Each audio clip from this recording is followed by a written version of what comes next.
Hola chiquillos, ¿qué tal? ¿Cómo están? Espero que bien. Hoy nos reunimos para trabajar la guía número 3 de comprensión lectora de preparación de la prueba de transición universitaria, ¿cierto? A lo que hemos destinado las últimas clases en Zoom y las últimas guías. Nuestro objetivo es aplicar estrategias de comprensión lectora porque sabemos que la prueba de transición está abocada netamente a la comprensión hoy en día y la fecha de esta guía es del 28 de junio al 10 de julio, ¿ya? Instrucciones generales. Desarrolla su respuesta en la misma guía en caso que la haya impreso y si no en su cuaderno de forma ordenada. Coloca el número de la guía, ¿cierto? Y la fecha. Luego de realizada la guía, envía su actividad usted a mi correo electrónico que aparece ahí hasta el día 10 de julio. Si alguien la termina antes, perfecto, ¿cierto? Y si no, el 10 de julio la puede enviar. Recuerde anotar sus dudas para resolverlas a la sesión Zoom. Ya recuerde que las sesiones Zoom son espacios para dudas. Por lo tanto, si hay algún ejercicio que le causa extrañeza, que tiene ahí una interrogante, usted le hace un asterisco, la anota y luego consulta. Y por último, que observe este video que estamos grabando donde se explica la guía. Bueno, les comento la panorámica de la guía antes de pasar a la estrategia en sí que vamos a ver hoy, que es la extracción de ideas principales y secundarias. Tiene dos textos, el primero un poco extenso, pero si bien los párrafos son bastante breves. Y la pregunta 1, 2, 3 y 4 están abocadas al texto 1. Luego el texto 2 consta de 4 párrafos, un poco más extensos que el anterior, y es un fragmento del Pozo y el péndulo de Edgar Allan Poe que nosotros trabajamos en segundo medio, a lo mejor alguien se va a acordar por ahí. Y la pregunta 5, 6, 7 y 8 se abocan al texto 2. Luego se encuentra con la autoevaluación, ¿cierto? Que ya he hecho en ocasiones anteriores. Bien, chiquillo, entonces, para que usted pueda trabajar la guía de forma correcta, ¿ya? Vamos a trabajar la estrategia del día de hoy. Vamos a continuación a colocar atención acá. Habíamos dicho, cierto, entonces, chiquillos, que en la comprensión lectora, que hoy en día está abocada a la prueba de transición, ya no existen los ítems de conectores y de plan de redacción, resulta de un proceso de interacción, como sale ahí, entre el conocimiento previo que tiene el lector, ¿cierto?, y el texto, ya que es el lector el encargado de darle significancia o sentido a lo que está leyendo. El texto por sí solo no lo posee. ¿Bien? Y dijimos que el proceso lector tiene distintas etapas. Un primer momento en donde yo percibo los signos, detecto letras, ¿cierto? Mentalmente, lo decodifico, o sea, soy capaz de juntar esas letras y darle un sonido, ¿ya? Luego viene la comprensión literal, que yo les decía que en realidad aquí la mayoría no tiene gran dificultad, que es entender literalmente lo que me dice el texto, sin provocar interpretaciones o inferencias, sino de manera explícita. Pero acá la comprensión inferencial se dificulta porque trae consigo otras estrategias que, como dijimos, corresponden a la inferencia, la transformación, la evaluación, ¿cierto? Y habilidades de orden superior. Pasando esa etapa, chiquillos, también hablamos que la lectura tiene momentos que yo debo realizar para lograr siempre una mejor comprensión. Ya, la vez pasada en Zoom lo hicimos de manera súper detallada, pero yo les decía que esto se adquiere y va siendo mucho más automatizado cuando se hace. Entonces, en el antes de la lectura, chiquillos, yo debería leer los paratextos. ¿Y qué dijimos que eran los paratextos? Todas aquellas informaciones que están fuera del texto en sí. Títulos, fuentes, imágenes, autores del texto, todo lo extra antes de leer. ¿Para qué leo eso? Para tratar de obtener información, para hacer hipótesis. ¿Ya qué tipo de texto voy a leer? ¿Cuál va a ser el tema? ¿Cómo sale aquí en la segunda pregunta? ¿Qué sé del tema que leeré? ¿Conozco esas palabras? ¿No las palabras? ¿Qué asocio? ¿Ya? ¿Y de qué creo que tratará? O sea, hacer una hipótesis, como dijimos, que no importa que sea correcta o incorrecta, es para activar la lectura.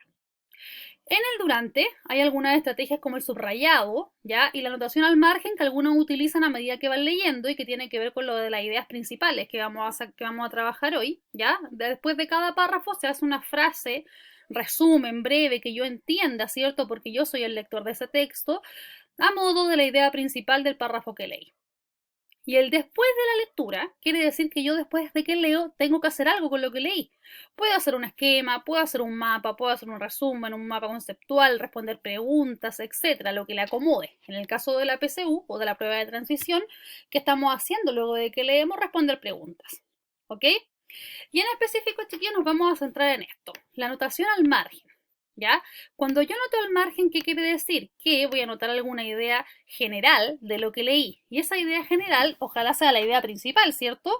¿Por qué? Porque hay muchas preguntas PSU que después me dicen, la idea principal del párrafo 2 es, o la idea del texto es, ¿cierto? Y si yo saqué ideas principales, lógicamente esa labor se puede acortar en tiempo y en esfuerzo cognitivo. Entonces, chiquillos, ¿qué es una idea principal?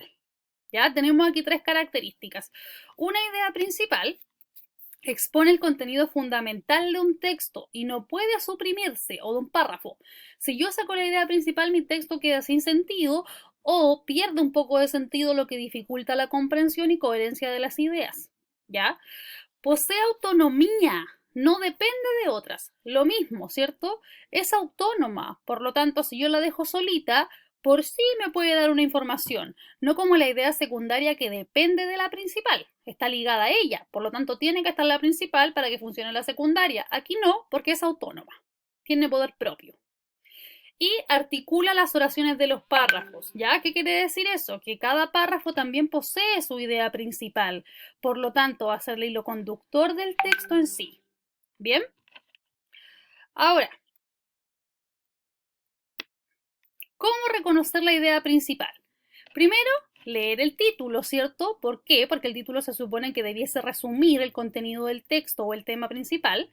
Leer los párrafos introductorios y finales. Fíjese que se deja un poquito los del medio como al lado. ¿Por qué? Porque se supone que en una introducción, chiquillos, ¿yo qué hago? Contextualizo el tema, doy a conocer de qué voy a hablar, por lo tanto, ahí tengo una pista. Y en el texto, en el párrafo final, ¿qué se hace? Se retoman, ¿cierto?, las ideas del texto, se vuelve a dar la propuesta en el caso de un texto argumentativo, por ejemplo, se vuelve a dar una tesis. Por lo tanto, ahí también tengo una pista de dónde está la idea principal. Las ideas secundarias poseen menor importancia que la principal, evidentemente, pero eso son secundarias. Pueden ampliar, ejemplificar o demostrar la idea principal. Ya vienen a hacer algo con la principal, la amplían en información, dan un ejemplo de lo que dijo la principal o demuestran algo que dijo la principal. Al contrario del anterior, carecen de autonomía, como dijimos. La idea secundaria existe porque existe la principal, si no, no existiría. Y se articulan en relación a la idea principal, o sea, van tomadas de la manito. ¿Ya? Ahora, miren, vamos a ver el siguiente ejemplo. ¿Qué dice? La mesa que cojea Felipe de Ríos. ¿Ya? ¿Qué deberíamos hacer? Aquí puse solo un fragmento, no es el texto completo. Si nosotros averiguamos quién es Felipe de Ríos, vamos a ver que es un hombre, escritor, cierto, sacerdote, que ha estado dedicado al activismo en este sentido, fundador, por ejemplo, de Un Techo para Chile, ¿ya? Y varias campañas de ese tipo. Por lo tanto, usted diría, ah, ya, probablemente a lo mejor va a ser un tema social, sabiendo quién es Felipe de Ríos, o sea, no va a ser, por ejemplo, un tema de cocina, ¿ya? O un tema de fútbol, porque Felipe de Ríos está más ligado a lo social. Entonces puede ser una hipótesis que trata un tema de ese tipo. Ahora, la mesa que cojea. La mesa que cojea, tiene que pensar usted, ¿realmente me va a hablar de una mesa que está coja? ¿O será una metáfora de algo? Yo sé que las mesas que cojean, ¿cierto? Pueden cojear porque alguna patita, ¿cierto? O el suelo está desnivelado y eso hace que cojee. Ya, esa es la idea central que tengo. Vamos a ver a qué se refiere realmente. Y dice, vamos a sacar aquí para ir marcando ideas. Es tan común que las mesas en los restaurantes y fuentes de soda en Chile cojeen. Perfecto, ahí me está hablando literalmente de una mesa. Pero ahora dice, pero más que eso, me molesta el que con cierta ironía se diga que es la típica mesa chilena. Ah, ya, me molesta, primera persona. Que se diga que la mesa que escoja es chilena. ¿Ya? Es la típica chilena, como que en Chile todas las mesas cojearan. ¿Ya? Ojo, aquí automáticamente nos damos cuenta que está hablando de un texto argumentativo porque habla de que a él le molesta, es una opinión. ¿Ya? Veamos si realmente se refiere a la mesa o algo más. El origen de que una mesa cojee no es solo que está mal construida, mal nivelada al piso o ambos motivos. ¿Ya? Tampoco es solo negligencia, el origen de la cojera social. Bajo mi parecer, es el reflejo de algo más profundo que desnivela toda nuestra sociedad. Ah, perfecto. Usó el tema de la mesa para introducir, pero la cojera a la cual él se quiere referir realmente es a la cojera social. Y dice que no es solamente porque el piso está desnivelado, dice que hay algo más profundo que desnivela toda nuestra sociedad. Y utiliza la frase bajo a mi parecer, así que sabemos todavía que está hablando de un texto argumentativo. Luego, cuando comienzan las clases, comienza el desnivel.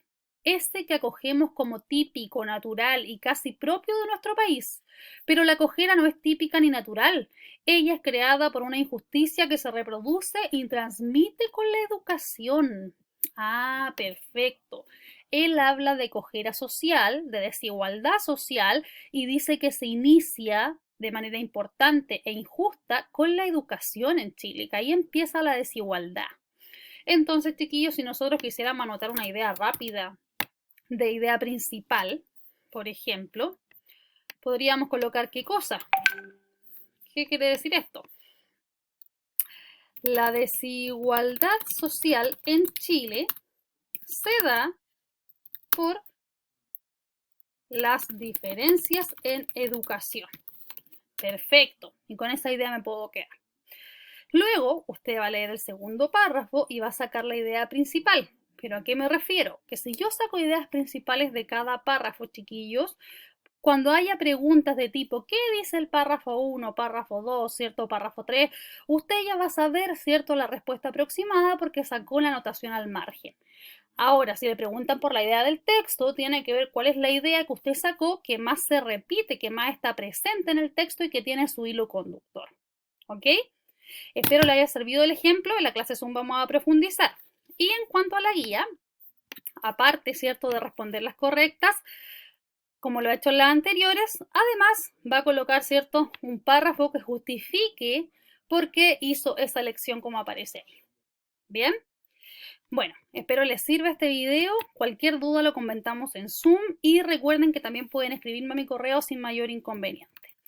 Nos vemos, chiquillos. Chao, chao. Cuídense mucho.